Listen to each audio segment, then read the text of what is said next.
Kita akan membaca ayat 7 sampai ayat ke-24. Yohanes pasal 4 ayat 7 sampai 24. Saya akan mulai membaca. Yang pertama kali saya akan membaca ayat ke-7. Demikian jemaat menanggapi ayat 8, kita akan bertanggapan sampai ayat ke-24. Maka datanglah seorang perempuan Samaria hendak menimba air. Kata Yesus kepadanya, berilah aku minum. Lalu kata perempuan Samaria itu kepadanya, masakan engkau seorang Yahudi minta minum kepadaku seorang Samaria, sebab orang Yahudi tidak bergaul dengan orang Samaria.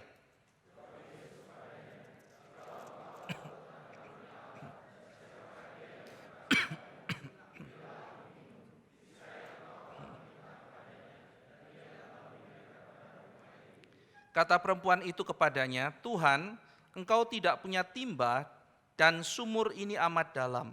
Dari manakah engkau memperoleh air hidup itu?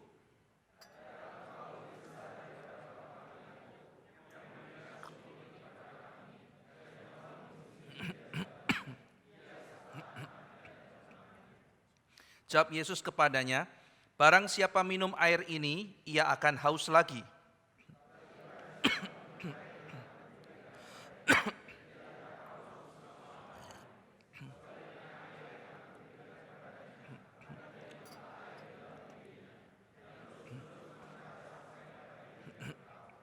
Kata perempuan itu kepadanya, Tuhan, berikanlah aku air itu, supaya aku tidak haus dan tidak usah datang lagi ke sini untuk menimba air.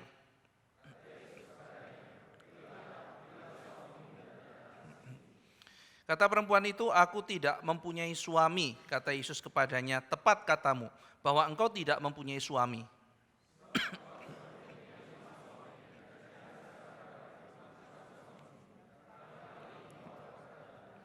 Kata perempuan itu kepadanya, Tuhan, nyata sekarang padaku bahwa engkau seorang nabi.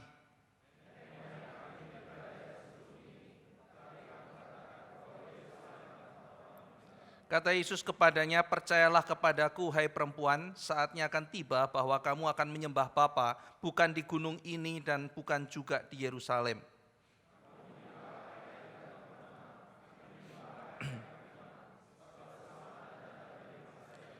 Tetapi saatnya akan datang dan sudah tiba sekarang bahwa penyembah-penyembah benar akan menyembah Bapa dalam roh dan kebenaran, sebab Bapa menghendaki penyembah-penyembah demikian.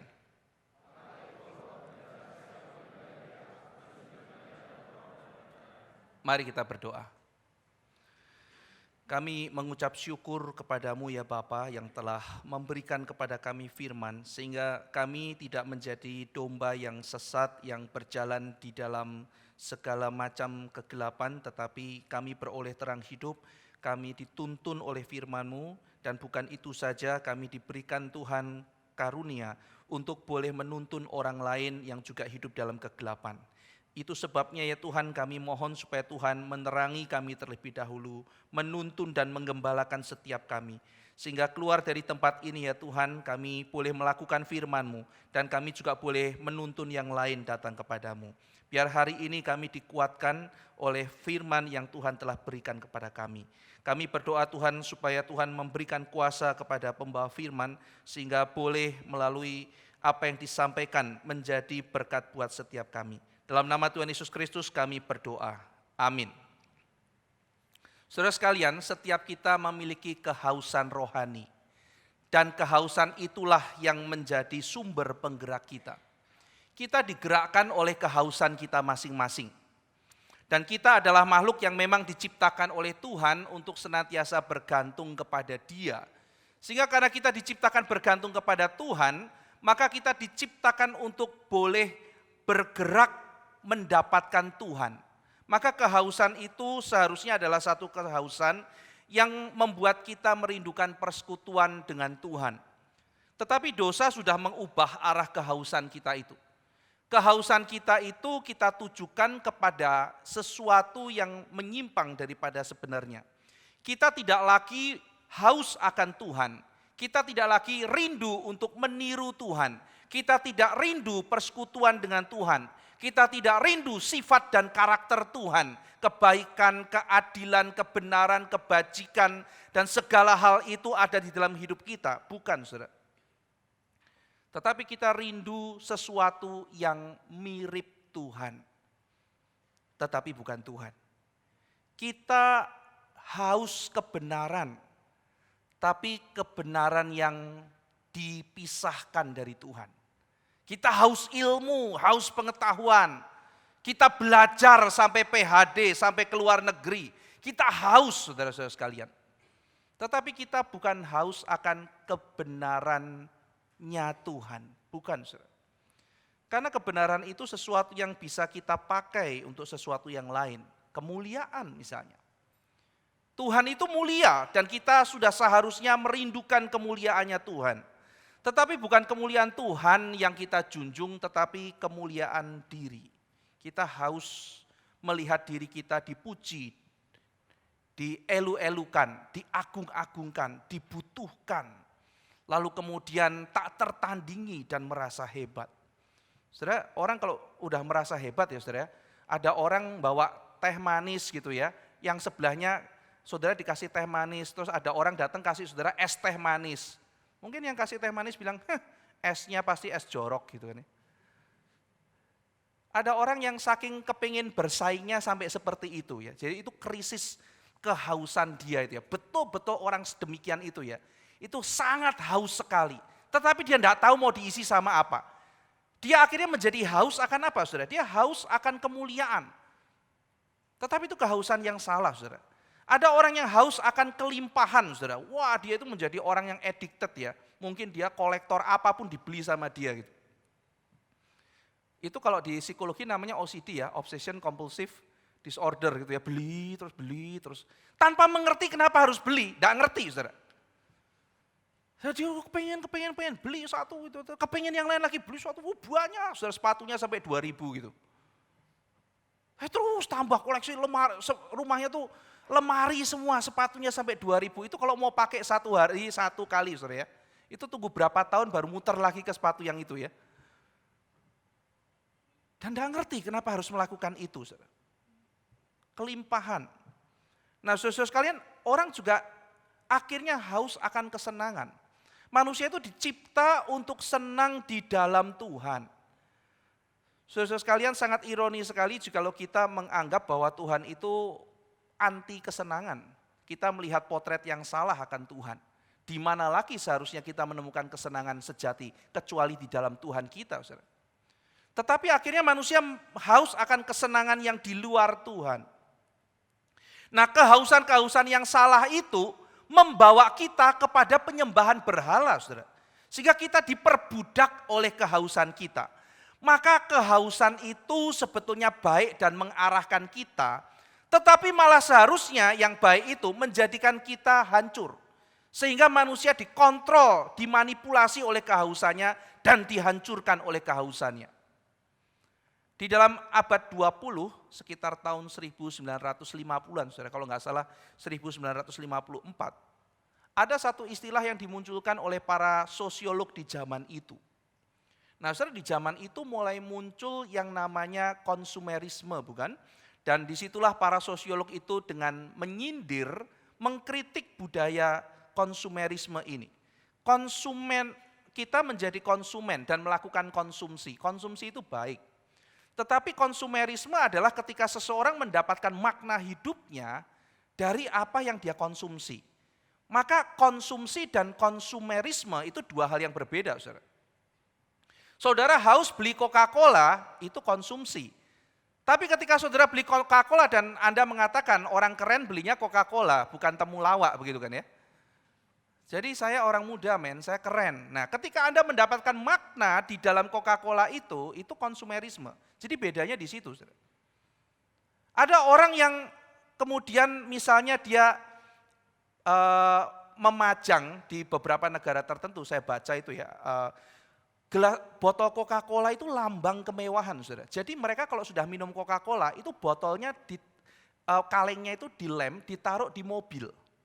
Jadi dashboard mobil gitu ada kaleng-kaleng Coca-Cola. Itu artinya orang kaya, saudara. Nah jadi ketika konsumsi yang seharusnya saya haus, saya minum begitu ya. Sekarang menjadi ketika saya minum ini, maka itu status saya berubah. Dan disitulah saya mendapatkan makna. Kamu orang kaya karena kamu minumnya Coca-Cola. Nah jadi saudara sekalian, di abad 20 para sosiolog mengeluarkan istilah namanya afluensa. Afluensa. Nah penyakit apa ini afluensa itu ya? Terdengar seperti penyakit gitu ya. Jadi pada suatu ketika saudara ada satu anak itu yang membunuh 4 orang gitu ya, ditembak atau apa saya lupa gitu ya. Jadi dia tiba-tiba jadi merasa bosan dalam hidup, dia merasa tidak ada gairah sampai akhirnya dia memutuskan dia tembak atau bunuh 4 orang. Lalu ketika dia itu disidang di pengadilan, psikolognya tuh mengatakan dia tidak boleh dihukum karena dia sakit gitu. Loh sakit apa? Dia sakit afluensa. Itu satu istilah yang muncul di tahun 50-an, dibangkitkan kembali. Wah lalu kemudian BBC bikin dokumenternya dan sebagainya mengenai apa itu afluensa. Nah afluensa itu adalah gabungan 2 kata saudara, affluence dan influenza. Affluence itu kan kemewahan, kekayaan, kelebihan, kelimpahan gitu ya. Dan influenza penyakit. Jadi afluensa, jadi begitu kan ya. Jadi ini adalah semacam sindrom kemewahan, sindrom kelebihan, sindrom di dalam kemakmuran. Di mana kita bukan lagi hidup di sebuah zaman yang serba kekurangan, kita jarang mendengar ya saudara ya, mengenai kelaparan, ada kelaparan di Bekasi gitu ya. Jarang ya kita dengar begitu ya. Oh kasihan sekali ya orang-orang Kemayoran itu kurang gizi gitu ya. Yuk kita sumbang yuk, kenapa? Iya ada jemaat kita yang di belakang Kemayoran itu mereka kurang ini bubur kacang hijau gitu ya. Tidak ada lagi kita dengar cerita-cerita seperti itu saudara. Suatu hari ketika banjir beberapa tahun yang lalu, kami dari anak-anak Institut Reform itu masak, lalu kemudian kita sumbangkan saudara. Kita bagi-bagi nasi bungkus dan tujuan kita adalah salah satu panti asuhan. Karena kita pikir namanya panti asuhan lagi kebanjiran, aduh nanti anak-anak tuh makannya nasi sama kangkung gitu kan ya. Nasi kangkung ini jangan-jangan karena banjir gak dimasak kangkungnya gitu kan. Kasihan teman-teman yang ada di panti asuhan. Maka kita bikinkan Indomie dan telur goreng. Dapur umum masak gitu ya, kita yang bungkusin, kita kerja bakti. Karena kita mau kasih di panti asuhan. Lalu saudara-saudara kita datang sampai ke sana bawa bungkusan-bungkusan Indomie, lalu datang diterima oleh petugas panti asuhan tersebut. Lalu kemudian kita mengatakan kita mau menyumbang gitu. Oh mau nyumbang apa ya? Nyumbang Indomie, boleh kita cek dulu makanannya gitu ya. Terus kemudian dilihat sama dia, ya sudahlah kalau memang mau nyumbang ditinggal saja gitu ya. Nah saudara-saudara kita sudah mulai curiga, kenapa gitu ya. Kemudian kita tinggal di situ, lalu kemudian kita pulang gitu ya. Dan kemudian ada seorang teman mengatakan, kamu nyumbang di mana? Di panti asuhan gitu. Kamu nyumbangnya Indomie. Mereka makan daging tiap hari, makanannya enak-enak gitu kan ya. Kenapa? Karena mereka sangat memperhatikan gizi daripada anak-anak didiknya. Ternyata ada juga di zaman sekarang ini yang namanya panti asuhan mereka sudah sangat diperhatikan. Mungkin ada orang-orang yang peduli, kepedulian mulai meningkat, ada orang-orang yang memberikan sejumlah dana buat mereka sehingga mereka bisa lebih sejahtera. Jadi cerita kelaparan, kekurangan gizi itu menjadi sesuatu yang minim saudara-saudara sekalian. Kemarin pada waktu melihat hasil survei, saudara kan dibilang kita ekonominya lagi susah ya tahun lalu itu ya. Susah sekali. Nah memang saudara sekalian properti itu turun gitu ya, properti turun. Tetapi ada sesuatu yang sangat laku sekali, yaitu apa saudara? Yang naik pesat, itu penjualan pulsa pulsa telepon itu loh. Khususnya kuota paket internet gitu. Jadi ternyata di dalam tahun lalu itu mereka tidak lapar, terbukti apa? Bisa internetan gitu. Jadi kita bukan lagi hidup di zaman yang serba kelaparan saudara, tetapi kita hidup di zaman yang kelimpahan. Kita hidup zaman kelimpahan. Mungkin saudara kalau kasih pengemis Rp25 dibuang sama dia. Ya kan? Kasih yang beneran dong, mungkin begitu. Ya. Nah jadi saudara sekalian, afluensa itu semacam katanya penyakit menular gitu ya. Jadi ini penyakit menular, jangan hukum dia karena dia afluensa. Jadi gejalanya apa saudara? Orang-orang di tengah-tengah zaman yang demikian penuh dengan hiburan, penuh dengan kemewahan, tapi justru itu malah bertambah kegelisahannya, kebosanannya, dan kejenuhannya di tengah-tengah segala hiburan yang ada. Mau nonton TV 1 hari 8 jam bisa, mau lihat internet gitu ya, 1 hari mau 10 jam juga bisa. Tapi di tengah-tengah zaman yang demikian, maka mereka justru stres. Mereka bosan. Dikatakan ada orang-orang yang stres kalau tidak bisa belanja. Tapi tetap tertekan dan tidak bergairah meski sudah belanja. Nah ini lucu kan? Ketika dia tidak bisa beli dia stres. Begitu sudah beli juga stres. Dan dia juga bingung apa yang dia cari. Ya dia ikutin saja semuanya itu. Afluensa, saudara. Nah diceritakan ada satu pemuda yang di tengah-tengah kelimpahan itu dan dimanja oleh keluarga, akhirnya bingung, lalu kemudian akhirnya bosan luar biasa mencari sensasi, dia bunuh 4 orang. Saudara sekalian, iklan juga terus berperan membentuk kekosongan hidup ini ya. Di tengah-tengah orang dibuat terus menjadi haus, kejar, tapi kosong. Saudara. Iklan juga bekerja. Dan iklan itu saudara, kalau saudara tontonin iklan terus gitu ya, tontonin terus. Sehingga akhirnya apa saudara? Akhirnya membentuk perspektif kita bahwa kita memang tidak pernah cukup. Iklan itu kan masuk di dalam, saya masih ingat ya dosen saya mengatakan, kalau kamu sebagai desainer iklan, sekolah saya dulu salah satunya belajar mengenai membuat iklan ya. Iklan itu bukan bicara mengenai sesuatu sekedar informasi. Urusan kita adalah urusan bawah sadar manusia, kata dosen saya begitu. Jadi urusan kita adalah urusan bawah sadar manusia. Bagaimana manusia itu digerakkan untuk membeli, untuk itu kamu dibayar. Wah dek gitu ya. Wah saya sekolah untuk membuat orang membeli barang. Nah, dia butuh apa enggak gitu kan ya. Nah itulah menjadi konflik moral saya pertama kali. Waduh urusannya gini. Misalnya orang itu harus dibuat merasa berharga. Iklan tuh karena Anda begitu berharga, waktu Anda begitu penting, kulit Anda begitu indah, kan begitu saudara.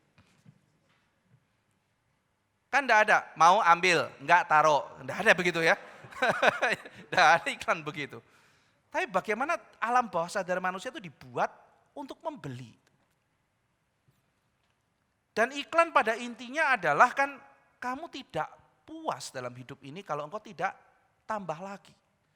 Nah ini sangat berkebalikan ketika kita pergi ke gereja, lalu kita diajarkan saudara sekalian untuk haus yang lain. Kehausan untuk hal yang itu bercukuplah, engkau berjuang keras dan cukupkan dirimu dengan apa yang ada. Tetapi ada kehausan yang lain yang kita harus kejar. Sudah hidup kudus atau belum? Puas gak dengan hidup kita ini? Apa mau begitu terus? Sudah bertobat belum dari dosa-dosa? Haus mengejar kekudusan saudara. Sudah bisa menginjili belum? Belum. Apa mau 10 tahun kayak begini terus? Sudah kenal bisa ini belum? Belum. 10 tahun mau begini terus. Kita tidak punya ambisi saudara. Tidak punya kehausan. Orang kalau tidak bisa bedah orang lain, dia ambil kuliah kedokteran dulu saudara, S1. Lalu setelah itu ambil spesialis, dia mengejar saudara, dia banting tulang. Akhirnya mungkin setelah 10 tahun, 12 tahun bisa jadi ahli bedah jantung. Tapi kalau dia diam saja, tidak akan ada sesuatu yang dia bisa raih. Orang di gereja lihat orang nyanyi, ya kan? Ditanya, kamu nggak ikut nyanyi? Aku tidak pernah bisa nyanyi dan tidak melakukan apa-apa. Ya kan? Latihan rohani juga begitu. Dia lebih sabar. Dia karakter Kristennya terpancar. Banyak orang itu saudara belajar kekristenan itu hanya lewat buku. Saudara kalau dengar seminar, baca buku, tetapi Anda tidak praktek, itu seperti Anda belajar berenang dengan membaca buku. Ya, cara berenang yang baik. Ya. Pertama, ya, tarik nafas tahan. Ya kan ya? Yang kedua, ya kan? Jadi kita belajar lewat buku panduan. Terus kita baca buku panduan, masuk ke dalam kolam renang, ya tidak langsung bisa saudara. Ya. Demikian juga dengan banyak orang yang ikut seminar dan sebagainya. Kenapa ya kok tidak langsung bisa saya lakukan ya? Karena kita perlu berlatih. Kita perlu mengkondisikan diri kita untuk bisa masuk di dalam pertumbuhan rohani. Saudara.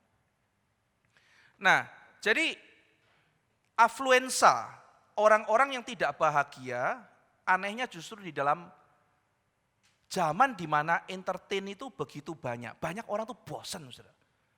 Kalau ngapain ya, bosan ya, bete ya. Gitu. Orang zaman dulu, saudara, cuma main congklak aja happy loh. Ya, main congklak, terus main apa dakon ya istilahnya itu ya, yang itu terus main halma. Dulu kan mainannya begitu, saudara. Main halma. Sekarang lihatlah wajah remaja-remaja yang penuh kebosanan gitu. Mama papanya sampai panik gitu, mau diapain nih anak gitu ya. Time zone, time zone, time zone gitu ya. Coba setahun kan bosen juga. Mau diapain lagi nih manusia-manusia ini. Bosennya luar biasa, nonton. Ada satu jemaat bilang sama saya, Pak saya udah nonton tuh sudah sampai bosen, lihat film pun sampai. Tapi ya gimana, enggak ada hiburan lain, akhirnya nonton. Dia punya hard disk tuh sekian tera kata dia.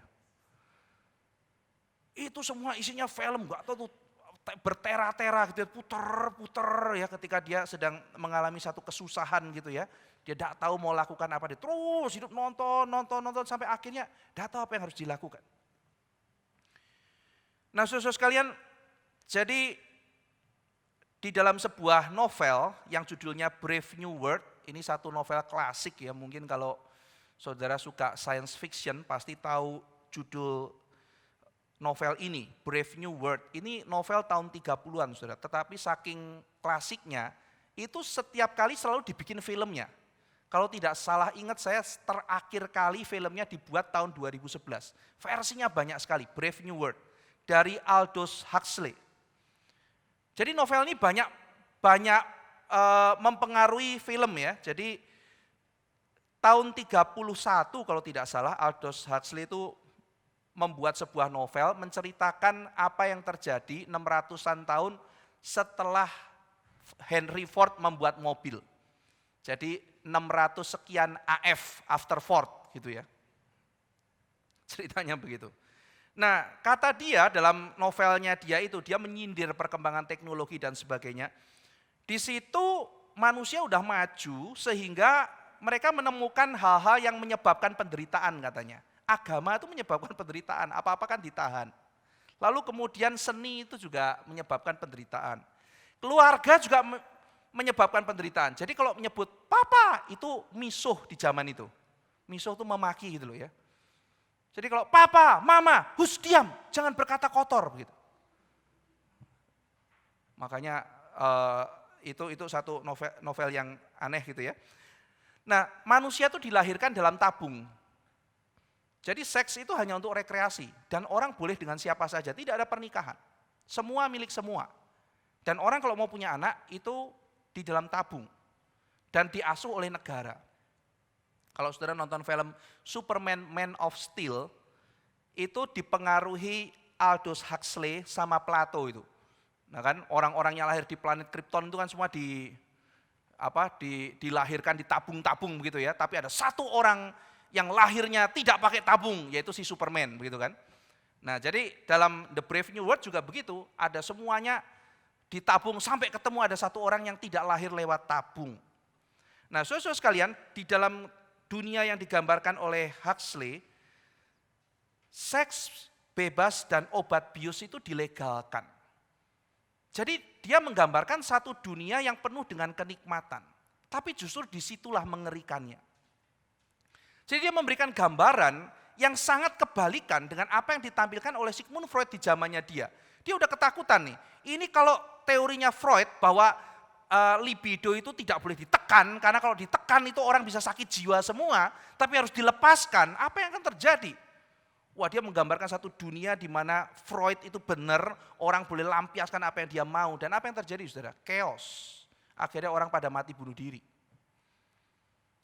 Jadi ternyata saudara bukan hanya penderitaan yang menakutkan loh. Kesenangan yang liar itu sangat menakutkan. Ketika orang tidak belajar untuk mengekang kesenangannya, kita tidak melatih diri dan tidak melatih anak-anak kita untuk mengekang kesenangannya, itu sangat berbahaya. Sehingga orang mati di tengah-tengah kesenangannya. Sudah sampai puncak, tidak tahu lagi mau bagaimana. Penuh dengan kemewahan. Dompetnya penuh gitu ya, habis angpo katanya gitu kan. Tapi hidupnya kosong gitu. Tidak tahu mau apa. Hiburan begitu banyak, Saudara kalau saya lihat ya, anak-anak dulu itu, saya masih ngalamin ya, zaman dimana anak-anak itu bermain dengan imajinasinya. Sekarang tuh susah sekali. Aduh, anak-anak tuh saudara lari-lari terus kemudian ngumpet di bawah meja. Saya tanya kan, ini ya, ini rumah ya. Pak Ivan masa gak lihat? Ini bukan rumah, ini kan mobil. Oh iya. Gitu. Ya sama aja lah gitu ya, tapi kan itu imajinasi mereka gitu ya. Ini kan bukan rumah Pak Ivan, ini mobil, saya kan setir. Oke kalau gitu Bapak mau numpang, gak bisa Pak, ini kan sudah penuh, Bapak kan lihat gitu ya. Mobilnya mana muat, Bapak naik mobil selanjutnya saja gitu ya, sudahlah terserah kamu gitu ya. Hanya dengan sebuah meja mereka bermain saudara. Dengan asiknya luar biasa. Zaman sekarang, main apa, kamu bawa handphone gak? Terus di pojokan gitu kan ya. Ada yang satu rebut-rebut, habis itu bosen gitu ya. Seperti itu saudara yang terjadi. Anak kejar-kejaran, saya panggil, main apa? Main setan-setanan Pak, dia setannya, saya yang dikejar. Masa main jadi setan begitu udah bener gitu ya. Mau setan dimuliakan, main yang benar sedikit. Oke Pak, terus main lagi gitu. Loh kok masih bukan kejar-kejaran? Ini bukan main setan-setanan Pak, ini main polisi nangkep penjahat. Oke lah gitu ya. Permainan yang sama, settingnya berbeda begitu kan ya. Dan mereka bahagia saudara. Jadi apakah betul dengan segala hiburan ini manusia makin terhibur atau malah makin tidak bisa terhibur?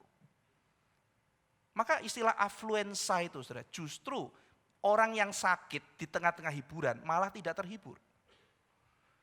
Ini saya tidak membahas khusus masalah itu, tetapi saya menyarankan jemaat untuk ada kalanya diet. Ada saatnya melakukan diet teknologi. Kita tidak bisa lepas dari teknologi, tetapi kita bisa mengembangkan counter habit. Nah, itu lain kali kita bicara mengenai counter habit terhadap hal-hal tersebut. Nanti dalam seminar saya sedikit menyinggung soal taste, soal selera. Ya, mengenai pop culture, Anda tidak bisa lawan orang kalau itu memang seleranya dia. Memang seleranya dia kok. Memang selera mau diapain, saudara mau jungkir balik, mau marah-marahin, masukin ke kamar, memang seleranya dia. Satu-satunya cara adalah kalau saudara bisa bikin orang itu seleranya berubah. Nah itu bagaimana itu? Karena apakah selera bisa berubah? Selera itu bisa berubah dan selera bisa berkembang. Saudara yang biasa minum kopi sase, ya contoh sederhana di kalangan teman-teman saya gitu kan. Mereka itu kan dulu sukanya minum kopi sase sebelum masuk sekolah teologi. Begitu masuk sekolah teologi terkontaminasi saudara. Kan biasanya sekolah teologi banyak minum kopi. Kenapa? Mereka begadang saudara bikin paper. Ya kan? Baca buku lalu bikin paper, banyak kan minum kopi. Nah, mereka sudah tahu minum kopi yang lebih sehat gitu kan. Jadi mereka bagaimana minum kopinya, kopi yang baik. Udah mulai dibully saudara, kalau yang kopi-kopi sase, makanan burung dimakan gitu ya. Bikin yang sedikit lebih manusiawi. Terus lihat ada orang yang bikin, suhunya harus pas 95 derajat.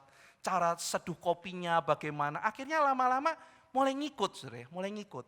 Sudah mulai ngikut, mulai sombong gitu kan ya. Lihat orang lain makanan burung dimakan gitu kan. Terus dia masih ikut-ikutan kan ngesok-ngesok minum gitu kan. Pahit kayak begini. Tapi kok teman saya ini ya minumnya enak ya. Dia bilang orang minum kopi kok pakai gula, percuma. Buat apa beli kopi mahal-mahal tapi pakai gula. Kelas teri gitu ya. Kalau yang kelas kakap dah pakai gula, tapi kok pahit ya? Itu tergantung cara minumnya, jangan pakai sedotan. Karena batang lidahmu langsung kena, itu yang pahit. Bagaimana caranya waktu sedot ini, dipelajari, caranya begitu. Terus dia kembangin tes ya, kok masih pahit ya? Ini apa? Oh ya kamu salah beli kopi gitu ya. Mesti yang kalau mau ada asam-asam dikit yang jenis ini, yang ini ada fruitinya, yang ada ini begini. Mulai dipelajari. Dia mulai belajari apa segala macam gitu, kalau perlu les barista lah macam-macam gitu kan ya. Sampai akhirnya dia naik kelas gitu. Nah saudara-saudara sekalian, orang kalau tidak memang naik kelas ya enggak bisa. Jadi nanti kita akan lihat ya bagaimana justru dari culture-nya kita lihat taste-nya, dari taste-nya kita bisa lihat hatinya dan sebagainya. Bukan cara hal yang sederhana saudara, dengan melarang, memarahi, menyekap di kamar gitu kan ya. Enggak ada itu. Dan bagaimana kalau kita berhadapan dengan orang-orang yang memang suka itu, kita kan juga nggak mungkin membuli gitu. Tapi apa yang harus kita lakukan? Bagaimana kita membuka percakapan? Ya. Nah, jadi saudara-saudara sekalian, generasi yang sudah justru kosong di tengah-tengah banyaknya hiburan. Ketika Yesus berjumpa dengan perempuan Samaria, saudara, ini menjadi satu titik momen di mana orang yang sangat haus, di tengah-tengah segala kelimpahannya, dia limpahnya limpah suami kan saudara ya. Tanda kutip suami itu kan ya. Limpah dia punya banyak, tapi kosong luar biasa. Dan Yesus pergi ke Samaria untuk pertama kali menjumpai perempuan itu, sebelum akhirnya dia membawa kebangunan rohani bagi seluruh kota. Yesus itu sebetulnya tidak perlu lewat Samaria, saudara. Ada jalan lain yang lebih gampang. Kalau lewat Samaria justru lebih susah, jalannya lebih terjal. Tapi toh memang Yesus memilih lewat situ. Itu berarti memang sudah waktunya Tuhan akan ketemu perempuan itu. Ya. Saudara, ada perjumpaan-perjumpaan yang adalah pengaturan Tuhan. Kita harus terbuka setiap saat. Setiap kali kita ketemu orang, berdoalah saudara. Tuhan, apa yang Tuhan mau saya kerjakan bagi orang ini. Karena momen-momen seperti ini adalah momen penting dan Tuhan tolong pakai untuk mengubah saya dan mengubah orang itu. Nah, jadi saudara sekalian, Yesus pergi dan di dalam waktu Tuhan, dia memang menjumpai untuk melakukan sesuatu pekerjaan bagi perempuan Samaria itu. Saudara sekalian, suatu ketika itu saya ketika pimpin KKR regional di kota namanya Soe. Nah, waktu itu dibilang, pendeta suruh kamu khotbah. Wah, saya kesel luar biasa itu. Karena saya tidak sebut gereja apa ya. Tapi ada unsur sebetulnya dia ingin ketika saya khotbah, dia tahu nanti saya khotbah, dia tidak perlu naik mimbar. Dan persembahan tetap buat dia, karena saya pasti tidak ambil persembahan. Malah mungkin dia bilang, tapi jangan lupa ya kasih persembahan. Malah ngomong begitu gitu ya.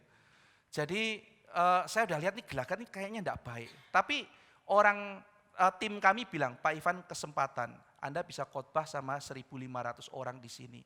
Pak Ivan pakailah kesempatan itu, pertimbangkan Pak. Saya ketemu pendeta bilang, Bapak khotbah ya?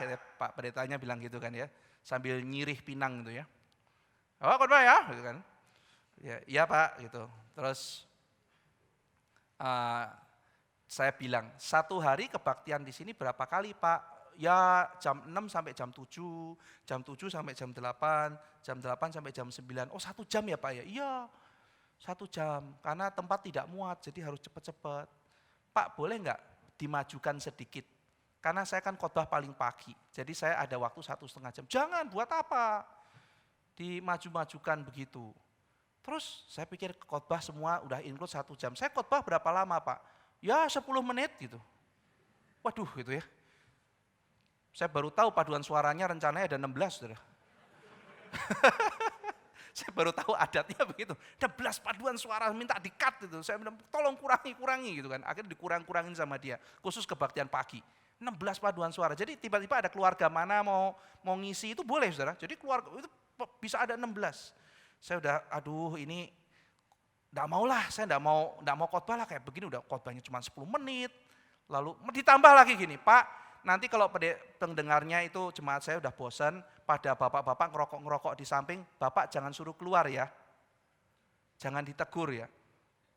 Bilang, Pak ya enggak bisa begitu, ini kan gereja. Kalau bapaknya tuh nekat ngerokok di sini ya saya akan minta bapak yang mau merokok ya silakan keluar dari tempat kebaktian. Enggak boleh merokok di tempat kebaktian.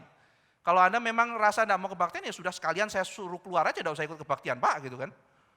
Masa kebaktian gitu ngerokok, kenapa Pak ngerokok? Ya kalau mereka bosan mereka ngerokok Pak di pinggir.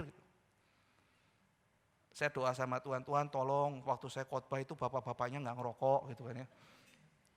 Akhirnya saya khotbah saudara, dari 10 menit saya nawar, gimana Pak kalau 45 menit? Janganlah, ya sudah 15 menit gitu kan ya.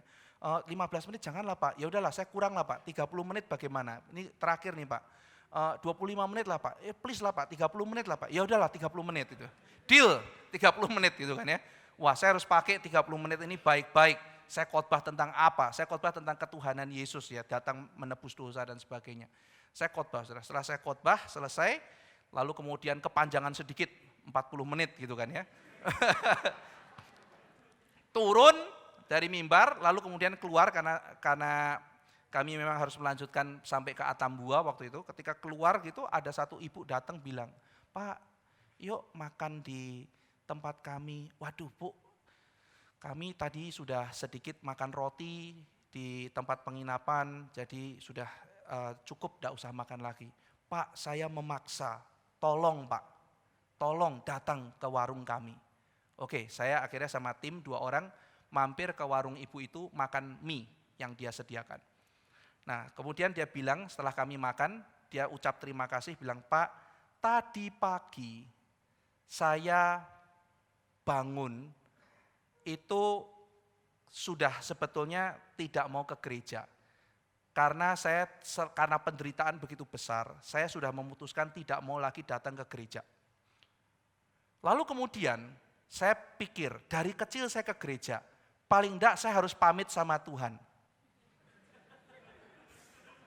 Lucu ya, ini mau pamit, karena aku nggak akan pernah menginjak gereja lagi selama-lamanya.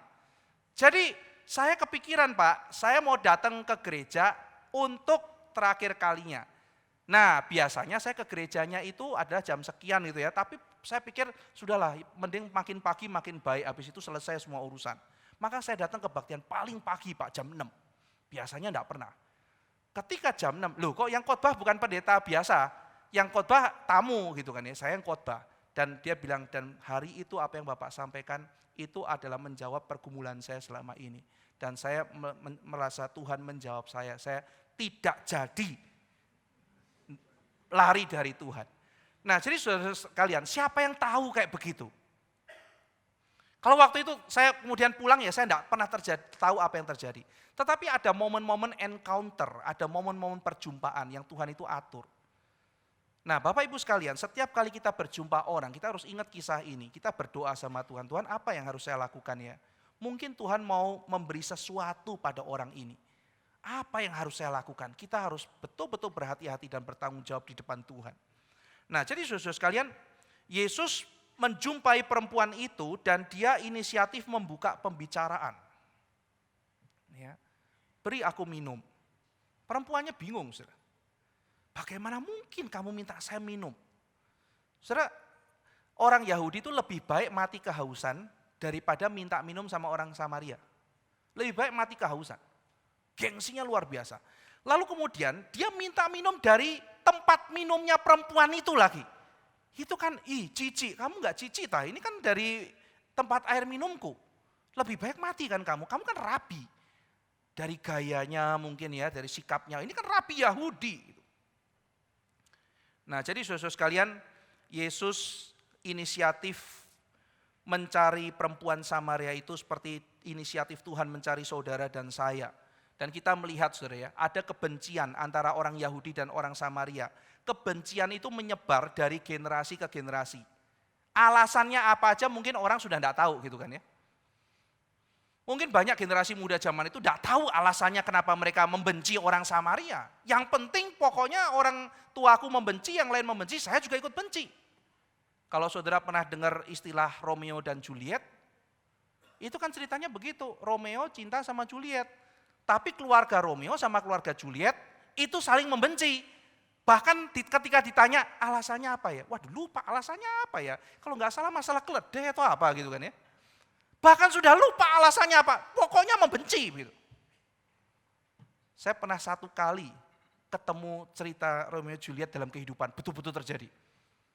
Itu ketika saya mengajar di satu sekolah di Teluk Gong. "Kenapa kamu nggak bisa Pak? Keluarga saya dan keluarga dia sudah beberapa generasi bermusuhan." Waduh gitu kan ya, ini Romeo and Juliet gitu kan ya. Dan ini adalah kisah perempuan Samaria, betul-betul kejadian, masih ada dalam zaman sekarang. Nah kebencian itu dijadikan identitas saudara.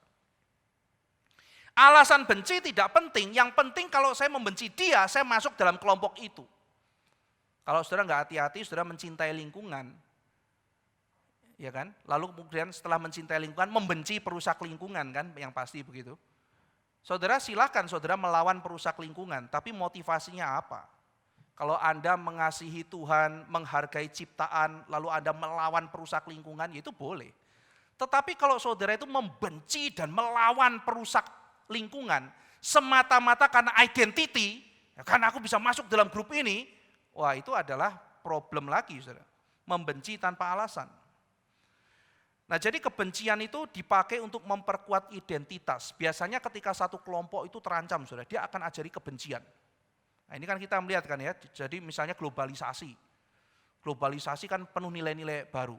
Bagi sebagian orang ya, wah nilai-nilai barat gitu kan ya, nilai-nilai barat.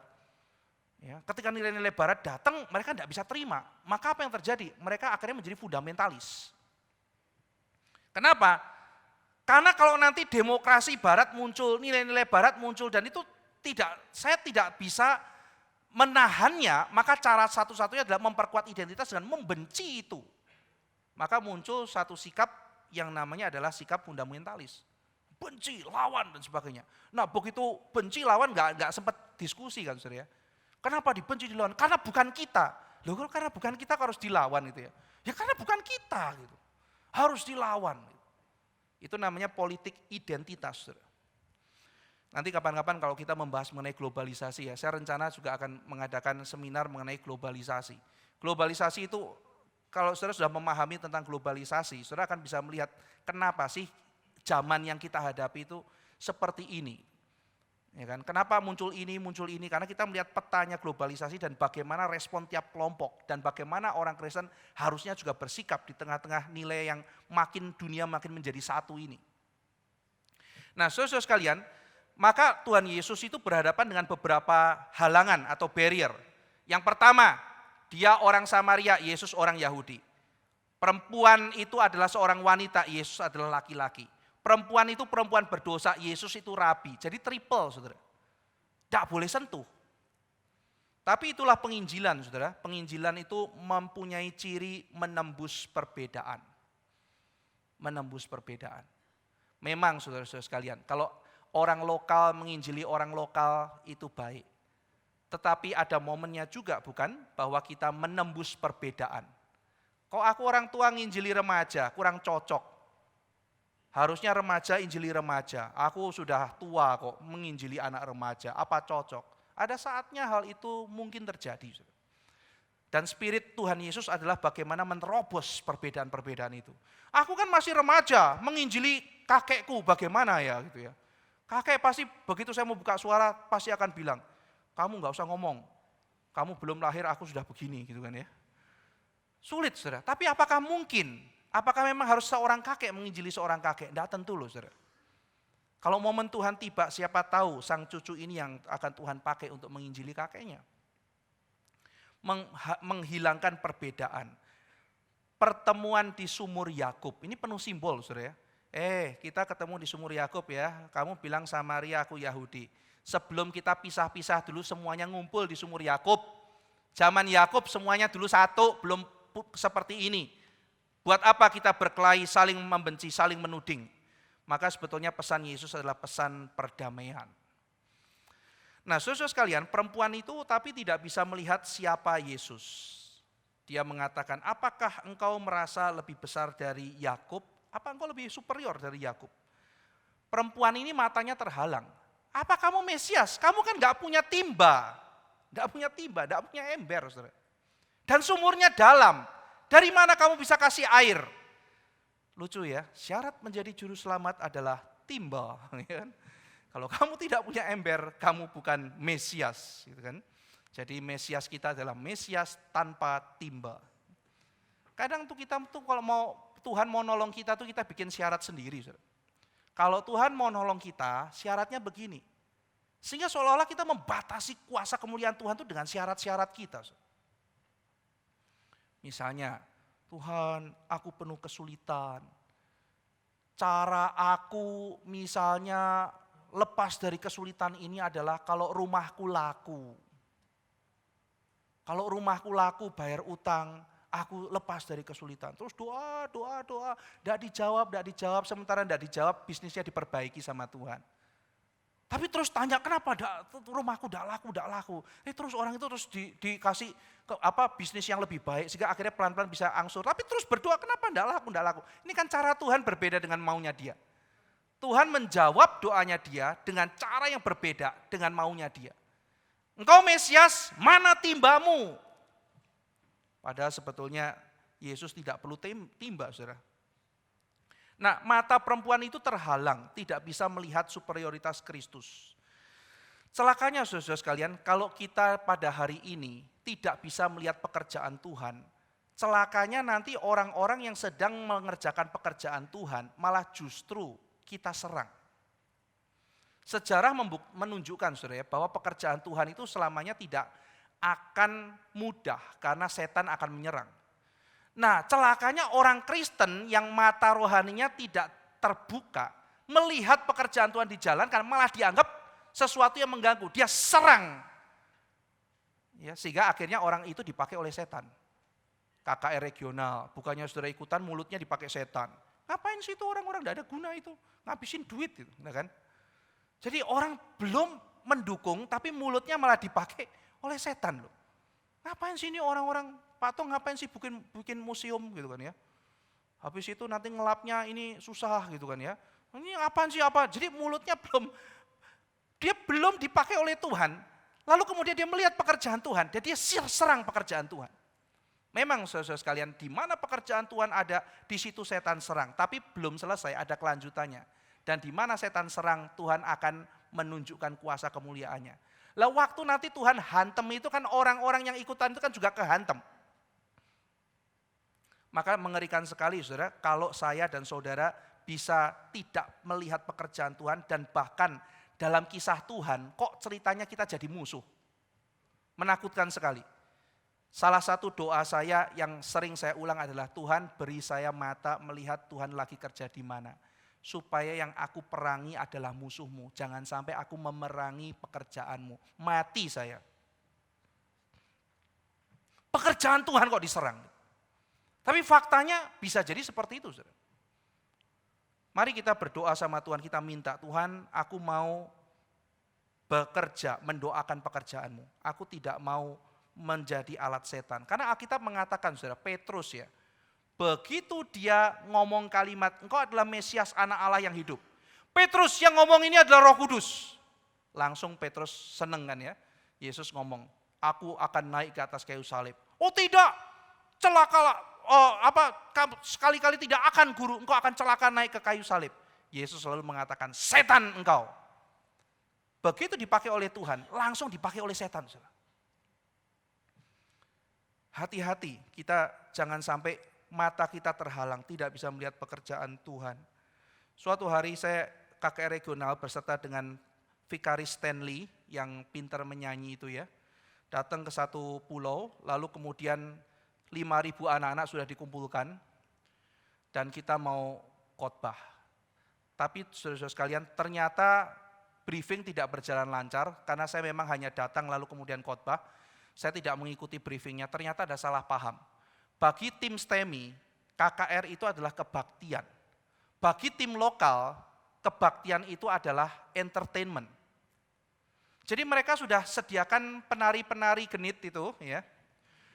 Lalu kemudian lagu-lagu mendayu-dayu dan sebagainya yang sangat tidak sesuai dengan spirit ibadah, konsep ibadah dari apa yang diajarkan di dalam kitab suci. Saya pikir, wah ini kan entertainment, ini apa bedanya sama konser dangdut gitu kan. Ini kan ibadah, tidak bisa begitu. Loh ini kan sudah berlatih loh Pak, tidak bisa. Lalu waktu itu ada pendeta-pendeta yang sudah terlebih dahulu briefing, mereka sudah menjelaskan janganlah kita sortir, paduan suara boleh naik. Tapi kalau yang dance-dance ini jangan naik dan sebagainya. Itu sudah jelaskan panjang lebar. Lalu pada hari terakhir saudara-saudara sekalian, sebelum kita naik mimbar, liturgis turun dari mimbar, song leader semua turun dari mimbar, pemusik turun dari mimbar karena mereka tersinggung dan mereka mau menghancurkan kebaktian. 5.000 anak sudah kumpul. Liturgis beserta semua tim turun dari mimbar. Saya ditinggalkan sendirian. Ya. Ketika saya tanya siapa orang itu, ternyata adalah aktivis satu organisasi yang demikian penting. Orang Kristen loh. Wah turun, terus saya bilang sama Vikaris Stanley, Pak gimana Pak? Mereka ngancam Pak Ivan. Kalau mereka semua yang goyang-goyangnya enggak naik, mereka enggak mau naik. Oke Pak Stanley, kamu pimpin liturgi, saya main piano, habis itu saya khotbah. Setuju? Setuju, udah kita naik.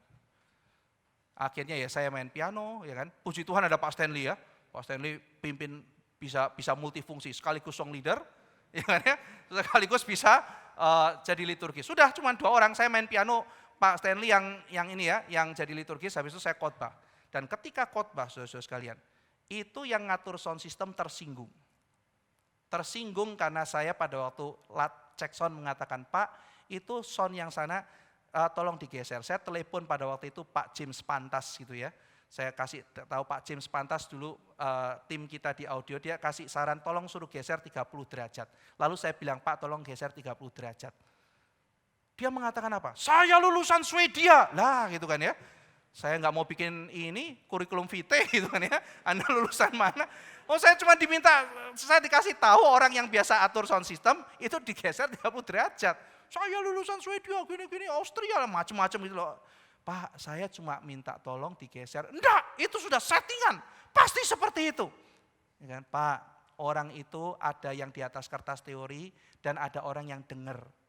Yang di atas kertas semua sudah benar. Yuk kita coba yang dimiringin dengernya kayak apa. Kalau saya salah tinggal balikin lagi selesai. Tidak, pokoknya tidak. Saya ketemu panitia, kok galak banget yang ngatur sound system gitu ya. Masa saya minta geser aja tidak dikasih, ini pendeta yang mau khotbah pun tidak dikasih gitu. Pak itu karena kan kita gratisan, nah itulah gitu kan ya. Orang persembahan kalau lain kali bayar, enggak usah kayak begini itu, merusak pekerjaan Tuhan. Lalu apa yang terjadi saudara? Ketika saya khotbah, sengaja dia matikan. Saya harus berkhotbah kepada 5.000 orang dan dia matikan sound system. Dari awal sampai akhir. Saya mau nangis di depan di mimbar, tapi saya kuatkan terus, saya teriak. Sampai kebaktian selesai. Dikacau seperti itu. Ya, saudara, itu nanti ketika Tuhan hukum tidak tahu seperti apa. Tapi ketika kita lihat orang-orangnya, ini orang-orang siapa? Para pelayan. Tapi kadang-kadang Tuhan mengizinkan orang-orang jikalau dipenuhi dengan ambisi sendiri, keinginan pribadi, pokoknya tampil apa, saya lulusan Swedia dan sebagainya. Akhirnya tidak bisa melihat pekerjaan Tuhan, saudara. Karena dipenuhi dengan keangkuhannya. Saya kadang-kadang mikir ya sama Vikari Stanley, apa mereka tidak tergerak ya lihat 5.500 anak datang dari mana-mana. Mungkin mereka itu untuk terakhir kalinya mereka dengar Injil. Apa mereka tidak tahu berapa dosa mereka ya? Mereka dipakai menghalangi supaya anak-anak itu tidak terima firman Tuhan. Saudara sekalian, berdoalah supaya saudara diberikan mata untuk boleh melihat pekerjaan Tuhan. Nanti murid-murid terakhir datang kan ya. Guru, makanannya datang. Yesus mengatakan, padaku ada makanan yang tidak kamu kenal. Murid-murid pada ngedumel, saudara. Siapa yang kasih makan dia? Kita udah susah payah cariin, mungkin beliin lumpia, beliin apa kalau zaman sekarang ya. Ini enak buat guru, sekarang guru tidak mau makan, tadi katanya lapar. Pasti dia diam-diam dikasih makan orang, gak ngajak-ngajak kita lagi gitu kan ya. Yesus mengatakan sama dia, murid-murid kamu gak lihat, kamu ngedumel, ini kebangunan rohani. Jadi saudara sekalian, lagi Yesus melayani begitu banyak orang, masih disuruh makan. Yesus bilang padaku ada makanan yang tidak kamu kenal. Apa kamu gak lihat ini pekerjaan Tuhan? Apa kamu gak lihat ini kebangunan rohani? Matamu lihat apa? Jadi Tuhan membuka mata perempuan Samaria dan dia kasih lihat bagaimana murid-muridnya saat itu belum bisa lihat pekerjaan Tuhan. Ironi. Nah jadi saudara sekalian, Yesus akhirnya bicara kepada perempuan yang matanya belum terbuka itu mengenai air hidup. Yaitu dirinya, saudara, yang berbeda dengan semua air yang ditawarkan oleh dunia. Air dari dunia tidak akan pernah tuntas memenuhi hidup manusia. Hanya ketika kita kembali kepada Yesus, maka dia mengatakan akan ada sumber air yang terpancar. Itu bahasa aslinya air itu akan kayak air menari dulu, saudara ya. Dancing water. Jadi ditaruh di dalam diri kita lalu memancar dan akan menari keluar. Nah, Yesus sedang bicara mengenai kehidupan yang real. Dan Tuhan mencipta kita sebagai human being, bukan human having. Being, saudara. Karena itu kita dinilai dari being kita, bukan dari kepunyaan kita. Dari being, bukan dari having. Sayangnya ketika Yesus berkata, aku datang memberikan engkau hidup, dan kau akan memilikinya di dalam kelimpahan. Orang tidak bicara mengenai kelimpahan being, tetapi orang bicara mengenai kelimpahan having. Mana katanya datang dengan kelimpahan, aku minta rumah 10 miliar tidak dikasih gitu. Mana kelimpahan? Bukan kelimpahan Memiliki, saudara. Kelimpahan diri, being kita ini menjadi limpah di dalam Tuhan. Nah saudara, maka karena salah memahami being dan having ini, bukankah seringkali kalau ada benturan-benturan dalam jiwa kita, kita merasa kita bisa selesaikan dengan cara apa? Menambah kepemilikan akan materi atau hal-hal tertentu. Bukannya memikirkan bagaimana saya harus bertumbuh dalam Kristus. Nah setelah dia menceritakan kebutuhan utama perempuan itu, engkau itu butuh air hidup, engkau butuh saya, engkau butuh Tuhan dalam hidup kamu yang paling utama. Engkau manusia bukan dicipta hanya untuk materi, engkau bukan dicipta hanya untuk mengisi hari-hari, engkau dicipta perlu Tuhan. Banyak orang dalam hidup saudara membuang Tuhan sama sekali dalam kehidupan. Seolah tidak perlu Tuhan sama sekali, akhirnya menjadi kering luar biasa. Lalu Yesus mengatakan, di mana suamimu? Tembak langsung saudara. Ya, perempuan ini masih bingung-bingung gitu ya. Tuhan, boleh enggak minta air itu supaya aku enggak usah balik ke sini lagi. Enak aja enggak usah balik ke sini lagi gitu ya.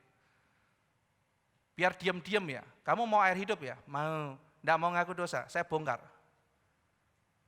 Ayo Tuhan, kamu kan air hidup. Aku mau kamu, ayo bikin aku senang. Tuhan bilang enggak bisa begitu. Mana suamimu? Konfront. Aku mau engkau Tuhan, aku mau damaimu. Bertobat. Bertobat dari dosa. Lepas semua kejahatan. Banyak orang tidak mau, saudara. Ayo, bawa suamimu ke sini. Aku minta aja, terus aku tidak usah balik ke sini. Tidak bisa. Mana suamimu? Aku tidak punya suami, Guru. Aku tidak punya suami. Saudara sekalian, Yesus tidak mau basa-basi. Dia langsung berurusan dengan hati manusia yang paling dalam. Pertobatan itu penting. Air mancur menari itu menari di dalam kesucian, bukan dalam kenajisan. Perempuan itu ingin air hidup tapi tidak mau pertobatan. Dia tidak mau menyerahkan hidupnya pada Tuhan. Dia hanya mau damai saja, tetapi dia tidak mau hidup di dalam Tuhan. Ada sesuatu yang tersimpan begitu jijik di dalam hatinya. Tapi dia tidak mau akui dan dia tidak mau buang. Dan kenajisan itu terus dia simpan di dalam hatinya. Dan itu menyebabkan kekosongan yang luar biasa. Yesus mau menunjukkan kepada perempuan itu bahwa ia sebenarnya haus. Ia sebenarnya haus. Tidak usah rasa sok kuat deh perempuan, kamu tuh haus. Dan kamu juga tidak usah rasa menjadi orang baik, kamu lebih kotor dari yang kamu sangka. Dengan lembut Yesus membawa orang itu. Dengan bahasa yang sangat sopan, dia membawa orang itu sampai kepada kedalaman hatinya yang paling dalam. Kau pikir kamu baik? Kamu lebih kotor dari yang kau pikir. Kamu pikir kamu bahagia, kamu begitu haus. Kamu begitu haus. Di tengah-tengah tadi saya jelaskan, ada orang-orang yang demikian penuh kelimpahan. Tapi dari cara bahasanya kita lihat, orang itu begitu ingin bersaing dengan yang lain. Berapa kosong hatinya, berapa haus dia. Dan Yesus menunjukkan pada orang-orang seperti itu, bahwa dia sebetulnya haus karena dia menyangkalinya. Ya, tidak ada saudara orang yang mencari relasi dengan 6 pria. Kan dibilang 5 itu bukan suamimu. Dan yang sekarang sama kamu, berarti 6 loh saudara ya. Yang 6 itu bukan suamimu. Tidak mungkin saudara orang sampai cari 6 itu tidak haus akan cinta atau pemenuhan tertentu. Satu kali ditinggal atau mungkin meninggal ya sudahlah, selesai. Itu orang yang mungkin penuh gitu. Tapi kalau orang tuh haus terus kejar satu tidak berhasil, mungkin meninggalkah, yang kedua mungkin ditinggal, yang ketiga, yang keempat, yang mengerikan saudara, kemungkinan besar dibilang itu bukan suamimu. 5 itu suami orang, direbut sama dia. Kemungkinan besar. Ada satu penafsir mengatakan, kenapa dibilang bukan suamimu? Karena perempuan ini bisa lebut 5 suami orang, dan sekarang sedang sama yang ke-6. Prestasi luar biasa bukan saudara? Maksudnya begini saudara. Kenapa saya menyindir prestasi luar biasa? Buat sebagian kita cari satu aja susah loh. Cari satu yang mau sama kita itu susah. Bayangkan orang yang sudah punya suami direbut sama perempuan ini sampai 6 kali. Perempuan ini tentunya bukan seseorang yang sembarangan. Mungkin parasnya cantikkah atau pembawaannya sangat menarik dan sebagainya. Tetapi dia menyalahgunakan itu. Di belakang semuanya itu kadang-kadang saudara kita tuh iri sama orang-orang kok ganteng, kok cantik, di mana-mana dipuji, lampu sorot gitu ya. Apa dia pasti bahagia? Tidak tentu saudara. Tidak tentu. Bahkan ada orang seperti perempuan ini yang begitu haus dan kecanduan kasih sayang orang lain. Sampai seperti itu. Pindah pacar, ya ada orang yang pindah pasangan, pindah mobil, pindah fashion, pindah teman, pindah hairstyle gitu ya. Terus gonta-ganti ya kan, karena dia merasa ada sesuatu yang kurang, pindah hobi, kecanduan. Saudara. Tidak bisa mengendalikan diri. Akhirnya kecanduan game, kalau anak-anak sekarang kecanduan seks, narkoba, alkohol, kecanduan relasi dan sebagainya. Menggali sumur demi sumur tapi tidak pernah puas. Dan dia tidak mengakui kondisinya. Apa aku butuh apa? Enggak ya, biasa aja lah. Semua orang kayak begitu. Aku happy kok. Ya, kita bisa menegasikan kehausan kita. Saudara-saudara sekalian, kita merasa putus asa itu sudah negatif. Kita tidak mengakui keputusasaan itu negatif-negatif. Sekali lagi, saya putus asa itu negatif. Saya tidak mengakui bahwa saya putus asa, berarti saya negatif-negatif, itu sangat negatif. Banyak orang di dalam kondisi seperti itu. Søren Kierkegaard, seorang pemikir Denmark, mengatakan manusia itu seringkali modenya itu menegasikan keputusasaannya, tidak mengakui. Rasa biasa, ya kan? Lalu kemudian kalau kita ada masalah, sudah mulai masuk ke dalam hati, tiba-tiba ada jalan keluar, kita lupakan. Atau ada pengalihan tertentu, kita lakukan pengalihan, nonton atau seneng-seneng, atau minum, kita lupakan semuanya kesulitan-kesulitan itu. Kita takut untuk berhadapan dengan diri kita sendiri. Makanya kita paling susah tuh kalau untuk diem. Suruh berdoa, udah gak sabar, diem. Kenapa? Karena begitu kita diem, kita harus menghadapi diri kita sendiri. Kita harus menghadapi kesepian kita. Kita harus menghadapi kesendirian kita. Kita harus menghadapi diri kita sendiri. Pascal mengatakan, pantes orang Kristen tidak bisa kuat. Karena dia tidak bisa bertahan 1 jam saja di kamarnya untuk berdoa pada Tuhan. Tidak bisa. 1 jam, waduh keterlaluan 1 jam. 15 menit pun tidak kuat itu kan ya. Apalagi 1 jam. Saudara mungkin kalau saudara mengalami hal itu, mungkin salah satu latihan yang terbaik adalah datanglah Sabtu pagi ada namanya doa pagi. Ya kalau doa pagi khotbahnya mungkin tidak semenarik seminar atau apa. Tapi saudara berlutut dan itu bagian daripada disiplin rohani kita. Belajar menghadapi diri kita sendiri dan tidak egois mendoakan orang lain. Nah saudara sekalian, seringkali kita mengabaikan, mencari pelarian, atau kita memakai pengharapan palsu. Masalah beginilah nanti akan berlalu. Ya, tidak usah terlalu dipikirkan. Kegagalan itu keberhasilan yang tertunda dan sebagainya. Saudara mungkin pernah mendengar cerita mengenai mitos Sisyphus. Itu kisah yang artinya adalah hidup tidak ada maknanya. Jadi Sisyphus itu seorang yang dihukum, dia itu mendorong batu ke atas. Setelah sampai di atas sore ya, jadi dia dari pagi sampai sore gelindingkan batu ke atas, habis itu digelindingin jatuh sama dewa. Gereng. Jadi seharian kerja itu tidak ada gunanya. Terus dia turun ke bawah, terus dia dorong lagi sampai ke atas, terus dia dijatuhin lagi. Setiap hari kayak begitu, saudara. Tidak ada maknanya. Maka di kamp konsentrasi Hitler, salah satunya adalah orang disuruh bikin tembok, susahnya setengah mati, udah jadi dihancurin sama tentara Nazi, suruh bangun lagi, dihancurin lagi, sampai gila, saudara. Karena kerja tidak ada hasilnya, tidak ada maknanya. Banyak kita capek kan bukan karena kerja keras kan, tapi karena kerja tidak selesai-selesai dan tidak ada maknanya lagi. Iya kan? Kalau saudara kerja keras sampai nggak tidur-tidur, tapi hasilnya bagus, saudara kan happy kan? Pelukis misalnya Anda ya, 6 hari nggak tidur, tapi begitu digantung di pameran, lukisan saya loh, gitu ya. Puas itu loh ya maksudnya, bagus loh gitu kan. Ada kepuasan tertentu itu. Tapi kerja udah nggak selesai-selesai, nggak ada hasilnya pula, bingung gitu ya. Anda bikin sushi gitu ya, bagus, lep, habis hilang gitu ya. Waduh gitu ya, kok saya kerja sesuatu yang kayaknya langsung udah pindah ke jamban gitu kan. Ya kan kalau orang bikin makanan kan begitu saudara ya, kerja udah ada selesai-selesainya gitu ya. Dan kadang-kadang melelahkan sekali, kayak Sisyphus. Nah, Kadang-kadang orang di dunia ini mengatakan, gak apa-apa Sisyphus, misalnya seorang konselor ya, ubah sudut pandangmu. Ya, saya konselor, kamu jangan merasa hidupmu sia-sia. Ini loh waktu menggelindingkan batu ini, coba kamu ini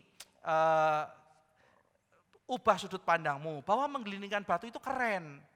Ya, ayo kita ubah ya, kita kampanyekan menggelindingkan batu, tindakan yang keren. Jadi kamu harus bangga sebagai penggelinding batu. Atau ada orang yang mengatakan ubah paradigmamu, bahwa menggelindingkan batu itu butuh keterampilan khusus. Sekolahlah sampai PhD bagian menggelindingkan batu. Ya, itu keren sekali gitu ya. Ubah sudut pandangmu. Atau kita bikin kompetisi gitu loh ya. Jadi hanya orang yang jagoan yang bisa menggelindingkan sampai ke atas. Jadi orang yang bisa sampai ke atas adalah juara yang terhormat. Saudara sekalian, apapun yang mau diubah tidak bisa menyangkali sesuatu. Tindakan itu memang sia-sia. Hidup itu juga demikian, saudara. Yang mengejutkan Salomo mengatakan nanti di atas semuanya itu, di puncak semua itu kosong di luar Tuhan. Kosong. Yang ngomong bukan saya, yang ngomong Salomo. Saudara. Kosong. Aku mau panggil artis siapapun datang ke istanaku, aku bisa. Aku mau bangun taman seperti apapun, aku bisa. Mau bangun gedung, bahkan mau bangun apapun menara, tower, aku bisa. Tapi di puncak semuanya itu, seks dan sebagainya aku ada. Di puncak semuanya itu, kata Salomo, kosong. Mengejutkan sekali. Kadang-kadang pikir ya, apa ya kehebatan itu ya. Aduh, ada orang lulus PhD. Wah, aku nih lulus PhD gini-gini. Maknanya apa gitu. Kalau di luar Tuhan terus apa? Ya cuma orang yang sekolah terus selesai kan begitu kan saudara? Ya kan maknanya begitu. Wah, aku juara. Juara apa? Juara manggang roti internasional. Ada orang juara jalan mundur internasional kan? Apa ya maknanya ya? Saya pernah baca tentang pencapaian rekor dunia yang makin lama makin tidak ada maknanya. Orang yang jalan mundur sekian ratus kilometer, ada orang yang naruh lidahnya di rel panas dan macam-macam lah. Bisa menarik mobil dengan lidahnya dan macam-macam gitu. Menggigit apa sampai putus, itu rekor apa ya gitu ya. Ya dia hebat sih, hebat, terkenal. Tapi apa maknanya itu? Bagi manusia lain tidak jelas, apalagi di depan Tuhan. Apa maknanya? Nah saudara sekalian, Tuhan mengetahui perempuan seperti apa yang dihadapi. Ini perempuan tidak beres, ini perempuan kotor. Tapi yang menakjubkan adalah Tuhan Yesus tetap berelasi dengan perempuan itu. Saudara kalau tahu ada orang yang menjengkelkan, menyebalkan, penuh dosa, kita pasti maunya menghindar. Kita dalam berteman tidak bisalah hindarkan yang model kayak begitu. Ada teman yang baik, saleh, kalau kita dekat-dekat sama dia ketularan hikmatnya, sangat antusias, penuh dengan semangat, yang kalau kita dekat sama dia, kita penuh dengan kinerja gitu ya. Ketemu dia, gimana kabarnya? Luar biasa, semangat, kamu bagaimana? Itu semangat banget gitu ya.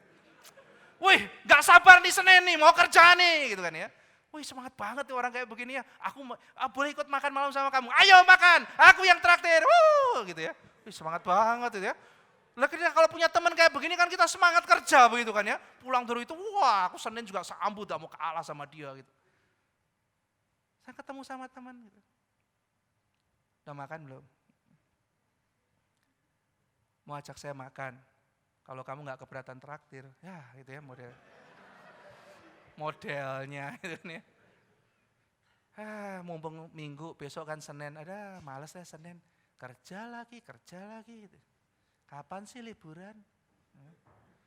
Ya enak, kerja udah kantornya kayak begitu, bosnya galak, satpamnya itu sentimen sama aku. Udah gitu sering dapat telepon, ya nanti tukang gojek nyasar lah, dikerjain orang. Aduh, belum rumah mama sering marah-marahin aku lah. Aduh, terus jalanan rusak, banjir, sering kehujanan, motor lagi soak, ya utang kartu kredit, handphoneku udah rusak. Aduh, hidup ya. Kapan ya aku tuh rasa senang. Sudah kalau ketemu sama model kayak begitu kan ya. Saya lagi sibuk kan begitu kan ya. Kalau ketemu ngomongnya model kayak begitu. Tapi Tuhan Yesus sudah ketemu model kayak begitu. Tetap dia berelasi.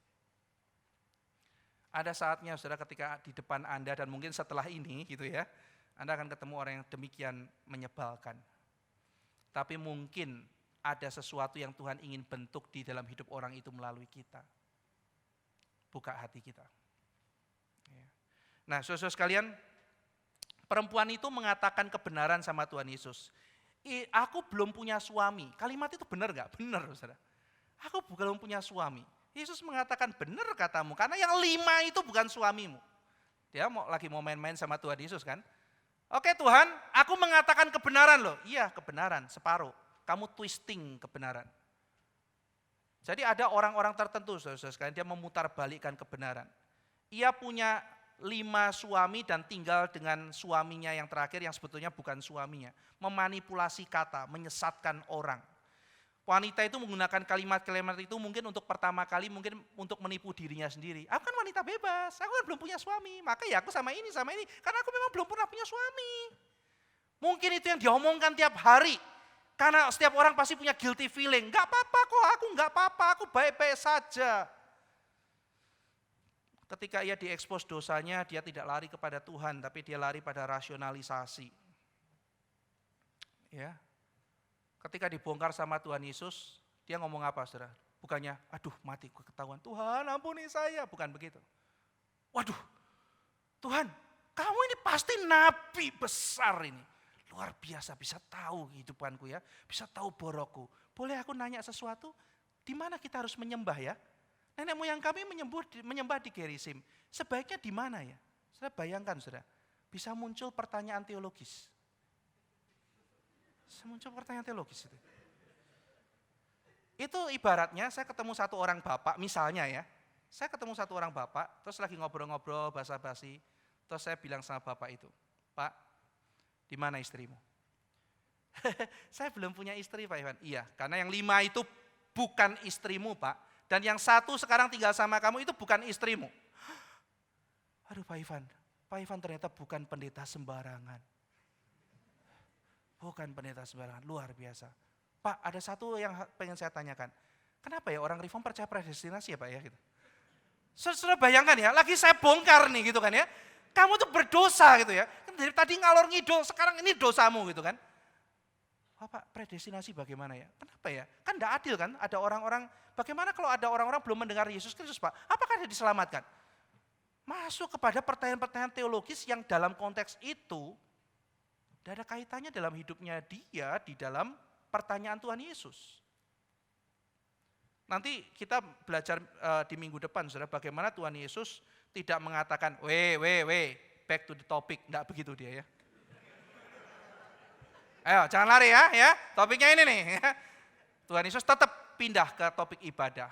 Dia pindah topik tapi tidak ngikutin jebakannya perempuan itu. Dari situ dia nanti menjelaskan apa yang dibutuhkan oleh sang perempuan itu. Nah saudara sekalian, perempuan itu berbahasa basi, dia mengabstrakkan, dia tidak mau terlibat dengan isunya. Jadi dia terus jaga jarak. Oh gitu ya, jahat ya guru ya. Memang orang jahat tuh banyak, tapi dia yang jahat tuh tidak masuk. Saudara. Yesus sedang bicara, kamu tuh problem, kamu tuh jahat. Kenapa hatimu kosong? Karena kamu itu rusak. Lihat tuh 5 orang itu bukan suamimu loh. Oh iya luar biasa ya. Luar biasa, ini guru, benar-benar guru ini. Gitu. Ya, mengerikan sekali saudara sekalian. Sama Tuhan Yesus pernah khotbah di kitab Lukas kan. Dia khotbah mengenai manusia tuh. Dia datang membebaskan orang yang tuli, yang buta, yang apa segala macam. Maksudnya apa? Kamu tuh tuli, kamu tuh buta. Yesus ngomong begitu. Kamu butuh saya. Nah kan responnya kan harusnya dengar khotbah itu, oh Tuhan tolong saya buta, saya tuli, bebaskan. Saya kan harusnya begitu. Mereka bilang, luar biasa khotbahnya. Wah aku diberkati. Respon yang salah saudara. Tuhan Yesus tambahin, kalau begitu orang-orang kafir itu lebih baik dari kamu. Marah mereka saudara. Marah mereka. Jadi perempuan itu mengobjekkan pembicaraan. Dia mengambil jarak. Tidak mau bicara personal. Mengajukan pertanyaan-pertanyaan teologis abstrak. Padahal dalam hatinya ada jeritan yang memanggil. Dia menjerit tapi sekaligus mungkin marah. Kadang-kadang kita kalau ketemu orang yang memang membutuhkan Tuhan, hatinya menjerit. Tapi sekaligus sambil hatinya menjerit, mulutnya ngusir kita. Enggak apa-apa, gua enggak apa-apa, ngapain suruh sini? Tolong saya, tolong. Enggak, saya enggak butuh. Ya ngapain lo kesini? Tolong saya, matilah saya, jangan pergi kamu, gitu kan ya. Hati menjerit, mulut mengusir. Kita kalau hidup hanya memperhatikan emosi kita, sudah bagaimana kita dipakai oleh orang. Psikologinya orang berdosa itu rumit. Perempuan Samaria berhadapan dengan Tuhan, punya banyak masalah, punya banyak jeritan. Harusnya kan jeritan itu dinyatakan demikian keras, tapi yang keluar malah jargon-jargon teologi yang mungkin usang buat kita gitu ya. Teriaklah sama Tuhan, nyatakan isi hatimu, jeritanmu itu loh. Khususnya saya dan para bapak ini paling pinter untuk menutupi itu ya. Udah tahu lagi bangkrut, lagi apa, oh bisnis luar biasa, ini ada prospeknya untuk tahun yang akan datang. Sudah jerit, tolong mau mati gitu kan ya. Oh ini memang begitu, kita paling pinter saudara menyembunyikan teriakan-teriakan itu. Ya oke, saudara tidak perlu teriak di depan semua orang, memang kita tidak perlu. Tapi di depan Tuhan saudara, di depan Tuhan kita. Apa kita tidak mau berteriak dan jujur, paling tidak dalam doa saudara di hadapan Dia? Pernahkah kita berhadapan dengan orang yang sangat menderita, yang penuh dengan jeritan? Tapi kalau diskusi dengan kita kalimatnya dingin dan rasional, tertata gitu ya. Luka-luka itu perlu diakui loh, perlu dibongkar dan dibawa di hadapan Tuhan. Mungkin ada kalanya saudara, kalau saudara ketemu orang tuh kayaknya mau jerit saudara. Tapi yang keluar tuh bukan jeritan gitu, tapi kisah-kisah yang tertata, rapi. Misalnya dikasih tahu, oh ini orang ini dalam masalah udah mau hampir hancur. Saudara datang berkunjung ke rumahnya, misalnya besuk gitu kan ya. Misalnya saudara besukin teman dan sebagainya, dikasih tahu teman. Dia orang sudah celaka, udah hampir frustasi, dia udah hampir ini. Saudara datang, gimana kabarnya? Wah puji Tuhan, Tuhan itu sungguh baik. Wah jargon semua saudara. Dan saudara mulai ngerasa, iya ya. Kamu ini sudah hampir mau habis. Jarakmu sama jarakku begitu dekat. Tapi teriakanmu tidak bisa aku dengar. Ditutup semua dengan segala yang manis. Skenario tertata rapi. Pengenalan mungkin makin dalam, memang makin kenal dia. Tapi kadang-kadang saudara, jarak dari hati ke mulut itu begitu panjang dan penuh halangan. Jarak dari hati ke mulut. Panjang dan penuh dengan halangan. Saudara, kita perlu untuk mengakui kehancuran kita. Kita perlu datang pada Tuhan Yesus. Berhentilah saudara, kita menolak diri kita. Kierkegaard mengatakan, mengakui diri kita lemah itu tidak gampang ya. Kita itu cenderung tidak mau diri, kita tuh menolak diri. Tetapi diri yang sehat dimulai ketika saudara menerima Tuhan dan menerima diri kita apapun. Bahkan perempuan Samaria berdosa dengan 6 orang selingkuhannya, dia harus berangkat dari situ, datang pada Tuhan dan menerima air hidup itu. Saudara. Bertobat. Tapi kalau kita mengingkari terus kehancuran kita, mengingkari teriakan kita, permintaan tolong kita pada Tuhan, menutup dengan semuanya tidak ada apa-apa, bagaimana Tuhan mau menolong kita? Tidak menerima diri, menghendaki diri yang lain. Kierkegaard kasih contoh begini, saudara. Søren Kierkegaard, seorang pemikir Denmark. Suatu hari ada satu orang pengen banget jadi seorang jenderal. Bahkan dia punya cita-cita kalau enggak jadi jenderal dia mati saja. Maka dia ikut pemilihan. Suatu hari ketika terjadi pemilihan dia tidak jadi jenderal atau presiden atau apalah gitu ya. Sedihnya luar biasa, dia sedih, luar biasa, dia stres sampai mau gila dan sebagainya. Pertanyaannya adalah kenapa ya kok dia stres sampai mau gila tidak jadi jenderal? Kata Kierkegaard, dia bukan stres, dia bukan mau jadi gila karena tidak jadi jenderal. Dia menjadi gila karena tidak mau jadi diri sendiri. Sekali lagi, dia bukan gila karena mau jadi jenderal, tapi tidak jadi jenderal. Bukan karena tidak jadi jenderal, dia gila karena dia tidak bisa jadi diri sendiri. Sekali lagi, saya jelaskan. Sekarang satu orang ingin jadi jenderal, kemudian dia tidak jadi jenderal, maka dirinya adalah dirinya yang tidak jadi jenderal. Tapi dia tidak mau dirinya, dia menolak dirinya. Dia berpikir bahwa dirinya tentu adalah dirinya yang jadi jenderal. Jadi keinginannya itu adalah keinginan satu diri yang bukan dirinya. Maka kalau dia pengen menjadi jenderal, berarti dia menyangkali dirinya yang bukan jenderal dan menghendaki diri lain yang bukan dirinya, yaitu dirinya yang jadi jenderal. Sudah tangkap ya? Jadi pada momen itu dia sedang menolak diri, kata Kierkegaard, dan menghendaki diri yang lain yang bukan dirinya. Di situ sudah mulai nanti sakit jiwanya banyak. Ini aku dengan 5 laki-laki dan 1 yang sekarang tinggal dengan aku. Ini dosaku. Mulai dari situ, aku kotor Tuhan, aku kotor. Ini aku. Mulai dari situ. Sekarang mulai pikirkan hari depan. Apa yang bisa aku lakukan bersama dengan Tuhan. Dengan mengakui, membongkar hati di depan Tuhan. Saudara-saudara sekalian, setiap kita ingin air hidup. Tapi setiap kita juga mungkin ngomong sama Tuhan, kasih sekarang Tuhan, supaya aku tidak perlu balik ke sini lagi. Tidak bisa. Aku ingin kamu balik ke sini terus. Dimulai dari bawa suamimu, bongkar dosamu, buang semua yang jahat. Datang sama Tuhan, terima air hidup, akui jeritan-jeritan dalam hatimu. Teriakan-teriakan minta tolong, akui di depan Tuhan. Dan terima kekuatan dari Tuhan. Biar kiranya hari ini saudara sekalian, meskipun kita melihat begitu banyak orang dompetnya tebal, seringkali hidupnya kosong. Tetapi kita melihat perempuan Samaria itu, dia bongkar seluruh hidupnya. Dan dia kembali kepada Tuhan. Biarlah kita juga memiliki air yang menari di dalam hati kita, tidak henti-henti. Mari kita berdoa. Kami bersyukur kepadamu ya Tuhan, hari ini kami mendengar penguraian dari Yohanes pasal keempat.